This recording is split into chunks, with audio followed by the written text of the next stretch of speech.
Thank you very much. Hello, everyone. To those of you who didn't catch the presentation round or introduction round, my name is Jarand, as Kristin said. I work for the Norwegian Water Resources and Energy Directorate, which is a part of the Norwegian Energy Authority, which deals with the scientific and the technical aspects of Norwegian energy perspectives and not the political. So that is the Ministry of Petroleum and Energy. And I have been asked to come here today to give a talk on energy use in Norway. And we will, So I think we will just get right into it. I have divided my presentation in two parts. One part, we are going to look at some charts which I've made from a very good statistical database which the Statistical Bureau in Norway, SSB, launches every year, which is called the Energy Balance or Energibalansen. So these are quite fresh data, and we'll see there in those charts which sectors uses which different energy carriers and the volumes and so on, and talk briefly about alternatives for mainly the fossil fuels. And then the second part, I hope we can get some time on that too. I will talk, we'll look more into the future and focus then on electricity consumption, not the whole energy aspect. So I want to start with this graph or this picture. And this shows the total energy use in Norway, and the data is from SSB. They aren't credited, I see that now, but you can remember that. And what this picture tells us is that even though sometimes you can read that Norway is almost 100% renewable and we're a clean country, this is not quite the case actually. We use still a lot of fossil fuels, and we'll get more into detail on the different split, but you can see it's roughly 50-50 split between fossil fuels and more renewable like electricity and bio and waste and district heating. So if we start with some sectors, because then we can talk about more details, we can start with the final energy use in the industry. And Norway has a big industry and a power-intensive industry. And this you can see from the large blue area, which is power consumption or the electricity use in Norwegian land-based industry. But what you also see is that we actually use some coal, and many people don't know this, but we use coal in Norway as well for reduction in metal metal producing. So when we are reducing the alloys, the metal alloys, we are using coal in those processes. And then we also use some oil and gas. For instance, for heat purposes. And what this graph, this picture is kind of not totally representative, because this is only the final energy use. So if we include all the energy carriers that are used in the industry, or the total use, this is the picture. So what happened here from the last slide is that this oil and gas part grows, and this is also counting for instance, gas that is used in the processes as raw materials, or that is not defined as final energy use. So this is the right picture for what the Norwegian industry and the land-based industry uses energy carriers for. So this is yeah, another part of the picture. And when we talk about industry, we tend to think about the huge or the large points in the grid or something that uses much energy and power. But in this picture, the energy sector is not included, and the energy sector, as you will know, in Norway is quite large. So the energy sector here consists of both own use in power stations and the use in yeah, for wind power plants and hydropower plants. But of course, the biggest part is oil and gas extraction, and also oil refineries. So these are often not included in the industry statistics, even though you can sometimes refer to them as the oil and gas industry. So both oil refineries, which are land-based, and oil and gas extraction, or yeah, the platforms, they use quite a lot of gas, and we will come back to that sector later, because a lot of this gas is used in gas turbines to produce power out on the oil and gas platforms, which is then used to operate the platforms. And we have a debate in Norway whether you should electrify these platforms from land. So that is to replace the gas turbines with cables from land and the Norwegian grid, which will then supply the oil and gas platforms with the most renewable energy from the Norwegian grid. So this is also a sector that is of interest. And the other sector. So now I've talked about industry and also the oil and gas industry. And then we have a second sector, which is transport. And we can easily see that this sector is also dominated by fossil energy. And most of the energy use here is, as we would know, oil products. So that is petrol or diesel and such. There is a small amount of natural gas, for instance, LNG, liquefied natural gas. And we have a growing amount of biofuels, and also a small part, as you see on the top here, of electricity. And even though you can see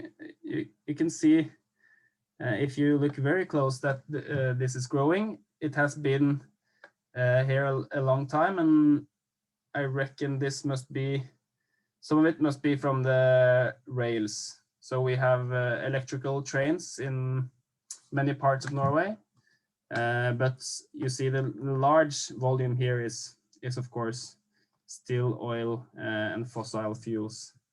So one aspect which is important to notice is that energy efficiency is key to understand the future of the energy use in transport. And what I mean by that is, when you replace internal combustion engine car, for instance, a diesel or a petrol car, with an electric car, the electrical motor is much more efficient, which means that if you are to replace, for instance, 1 terawatt hour of petrol from petrol cars, you don't get 1 terawatt hour of electricity, increased electricity consumption, because the electric motor is much more efficient. So maybe only get a third of that. So when we see that the electricity, electric share of this graph increases, you will also see that the total volume will decrease. So that is important to notice, especially when you are calculating how much electricity will you need to electrify transport and so on. And then the picture drastically changes when we skip to households. This picture is almost the same for commercial buildings, but this is for households, and households in Norway are highly electrified. So this is a key message. We use a lot of electricity in our homes. Most of this is for heating, and space heating the most, and then also hot water heating. And then, of course, some for electrical appliances, for cooking and vacuum cleaning and stuff like that, and also lighting. We use also a substantial amount of bio, which mainly is wood firewood, and then some district heating in the urban areas. You can see that we historically have used some oil for heating as well, but we had a ban on fossil oil for heating in 2020, and this was efficient in removing the last bit of this dark gray area. So even though the Norwegian households are highly electrified and almost what you can say 100% renewable,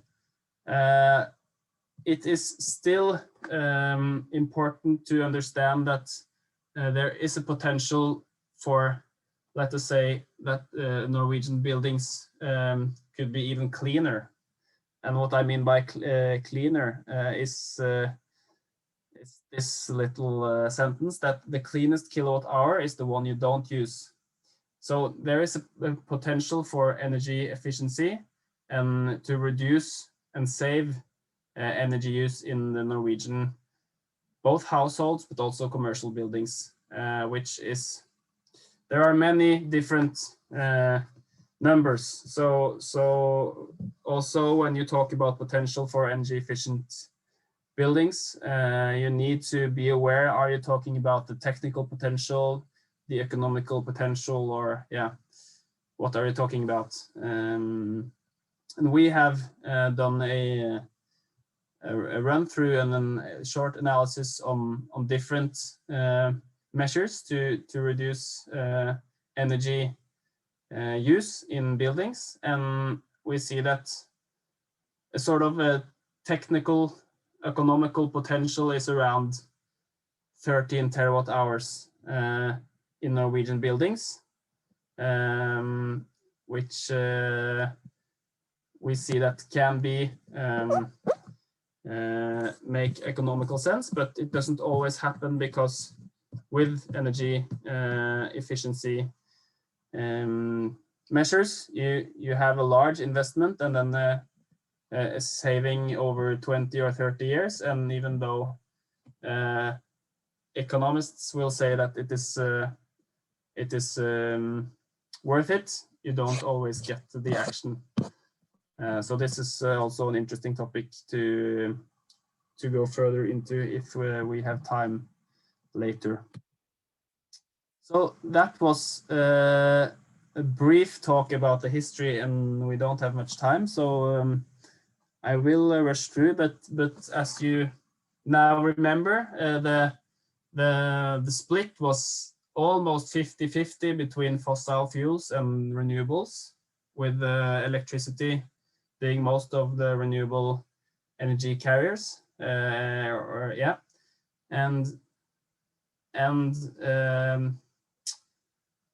much of the discussion on how to replace or how to get rid of fossil fuels in Norway is around using more power, because we have, and we haven't talked about power production or production today, but the Norwegian power production is almost 100% renewable, mostly hydropower, and then also now a significant amount of wind power coming into the grid, and also in the future maybe more solar power. So much of the debate is going around how to take use of this, and then we will spend the last 5 minutes or so talking about future power consumption. And this is a graph from a document that the government launched just before this summer. And you can see here is the historical power consumption in Norway. And then you see different scenarios or different guesses on how the power consumption will evolve to 2040 and then some also to 2050. And what this picture tells us is that the future power consumption is highly uncertain. And some of these actors, for instance, Statnett, they have a slogan that the future is electric, but I think we also can say maybe the future may be electric, but it's at least uncertain. So what we will talk about now is some key drivers and some clear trends that are driving power consumption to increase. But before we go into that, I want to build up under that the future is uncertain. And this picture shows Hammeren Kraftwerk just outside of Oslo. It was ready in 1901, and it was said to power Oslo for all time to come.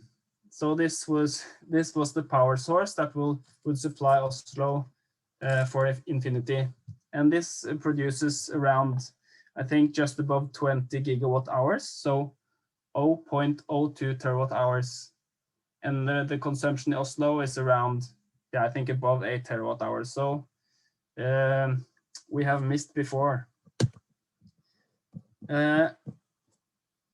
Just a quick run through about on some sectors. So we see that transport and electrification of this especially is one of the clearest trends that we see.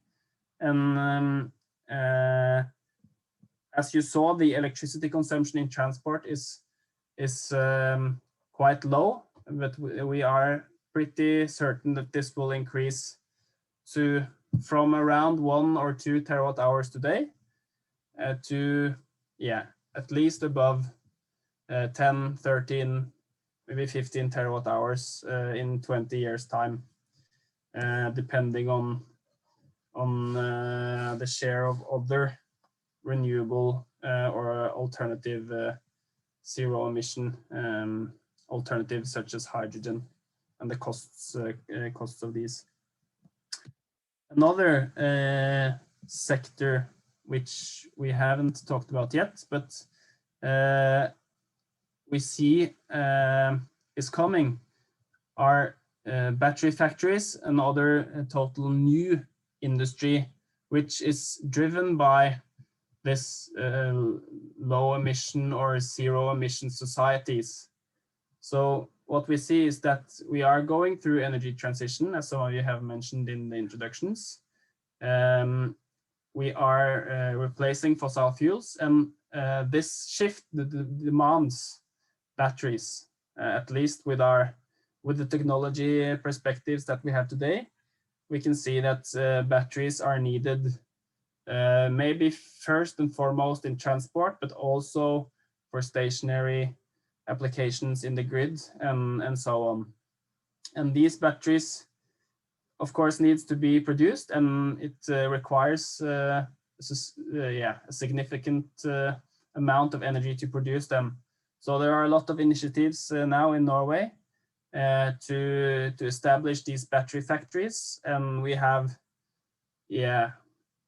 3, 4, 5 big serious actors who wants to establish their factories in Norway, and one such fabric or factory can use up to 2 or 3 terawatt hours. So battery factories could easily use 10 terawatt hours in the next in 10 years or so, if this is if they are established in Norway. So this is a topic that we are following and trying to understand better, and I think could be also important to understand if you are to understand the development of Norwegian power consumption. I mentioned that 10 terawatt hours could be sort of a rule of thumb or from battery factories in 10 years. To put it into perspective, the aluminum industry in Norway uses around 20 terawatt hours. So it would not be out of proportions or out of context or historical context, but it's still quite a large number. I think now we need to speed things up. So we also see that the society, we use much more data, and this data needs to be processed, it needs to be stored, and then you need data centers. So this is also, I think, one of the clear trends that are driving power consumption, which we include in our analysis looking forward to 2030 and 2040. One thing I want to mention about data centers is that they are power intensive, so to say, but the product is often heat, because most or much of the energy use is after it has processed some data in the server, it ends up as heat, and this could be a source of heat that one can use, for instance, for district heating in urban areas, or for other industry that needs heat. Yeah, I briefly mentioned electrification of oil and gas platforms. They are per definition electrified, but they have gas turbines producing power. So the question is whether to replace these gas turbines with cables from land. This could also increase power consumption in Norway. Yeah, I don't remember the figures, but from around,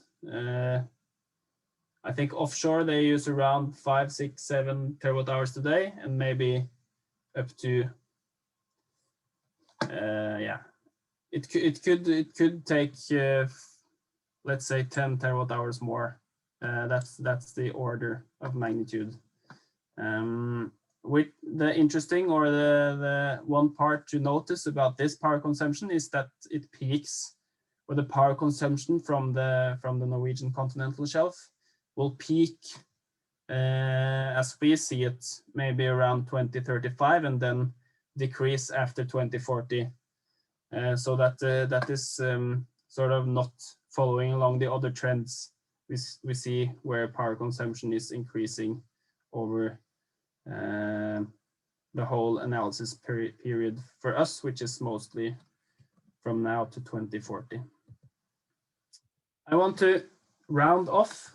We have talked about different energy carriers. We have talked about power and electricity specifically.